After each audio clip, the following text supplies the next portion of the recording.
नमस्कार, प्रवास action news network और आप सभी का स्वागत है। प्रधानमंत्री नरेंद्र मोदी ने इस बार स्वतंत्रता दिवस पर लाल किले की प्राचीर से मिशन सुदर्शन चक्र की घोषणा की, जो कि भारत की राष्ट्रीय सुरक्षा और रक्षा रणनीति में एक बड़ा मील का पत्थर माना जा रहा है। पाकिस्तान के साथ हालिया सीमा पार सैन्य झड़पों के महज 3 महीने बाद आया यह ऐलान दर्शाता है कि भारत अपनी सुरक्षा व्यवस्था को लेकर न केवल गंभीर है, बल्कि आने वाले दशकों के लिए दीर्घकालिक तैयारी भी कर रहा है। प्रधानमंत्री ने कहा था कि 2035 तक देश के सभी महत्वपूर्ण स्थल, रणनीतिक क्षेत्र, अस्पताल, रेलवे स्टेशन और धार्मिक स्थल इस सुरक्षा कवच के दायरे में लाए जाएंगे। यह कवच पूरी तरह स्वदेशी तकनीक पर आधारित होगा और समय के साथ इसे मजबूत, विस्तारित और आधुनिक किया जाएगा। हम आपको बता दें कि मिशन सुदर्शन चक्र को इजराइल के आयरन डोम और अमेरिका के प्रस्तावित गोल्डन डोम जैसी मिसाइल रक्षा प्रणाली के समकक्ष माना जा रहा है। फर्क यह है कि इजराइल एक छोटा देश है, जबकि भारत को बहुत बड़े क्षेत्र को सुरक्षा कवच में लेना होगा। इसके लिए बहुस्तरीय एयर और missile defence network, early warning और ट्रैकिंग सेंसर, भूमि और समुद्र आधारित इंटरसेप्टर मिसाइलें और अंतरिक्ष संसाधनों का प्रभावी उपयोग किया जाएगा। हम आपको याद दिला दें कि प्रधानमंत्री ने अपने संबोधन में स्पष्ट किया था कि यह प्रणाली केवल शत्रु के हमलों को विफल नहीं करेगी, बल्कि कई गुना ज्यादा ताकत से जवाबी कार्रवाई भी करेगी। इससे संकेत मिलता है कि भारत अपने पारंपरिक यानी गैर परमाणु शस्त्रागार में और विस्तार करने जा रहा है।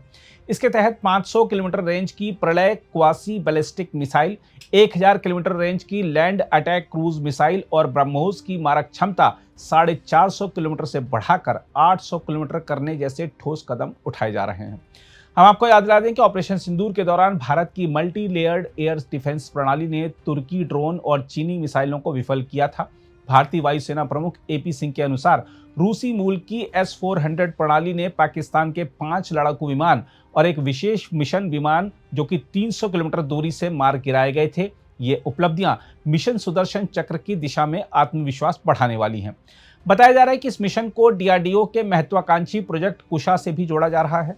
यह प्रणाली 150, 250 और 350 किलोमीटर रेंज तक दुश्मन के लक्ष्यों को भेज सकेगी। इसका पहला चरण 2028 या 29 तक तैयार होने की उम्मीद है।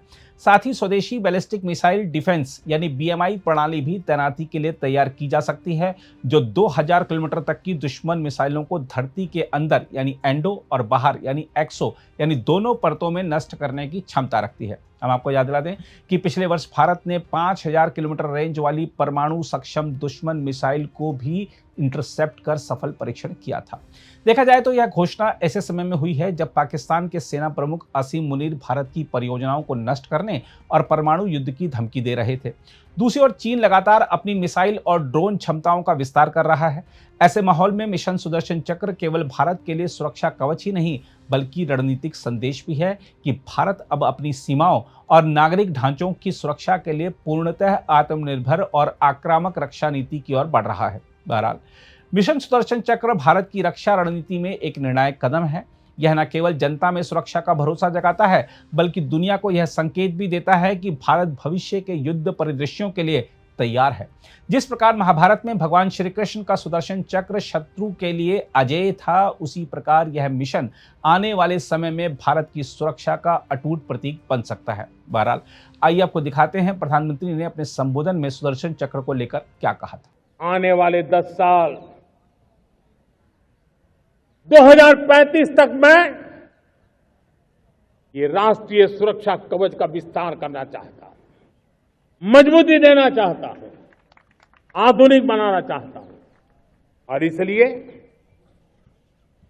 भगवान श्री कृष्ण से प्रेरणा पाकर के हमने श्री कृष्ण का जो सुदर्शन चक्र था, उस सुदर्शन चक्र की राह को चुना है। आप में से बहुत लोगों को याद होगा, जब महाभारत की लड़ाई चल रही थी, श्री कृष्ण ने अपने सुदर्शन चक्र से सूर्य के प्रकाश को रोक दिया था और दिन में ही अंधेरा कर दिया था। सूर्य प्रकाश को सुदर्शन चक्र से रोक दिया था। और तब अर्जुन ने जो शपथ ली थी जयद्रथ का वध करने की, उस प्रतिज्ञा को अर्जुन पूर्ण कर पाए थे। वो सुदर्शन चक्र के पराक्रम और रणनीति का परिणाम था। अब देश सुदर्शन चक्र मिशन लॉन्च करेगा।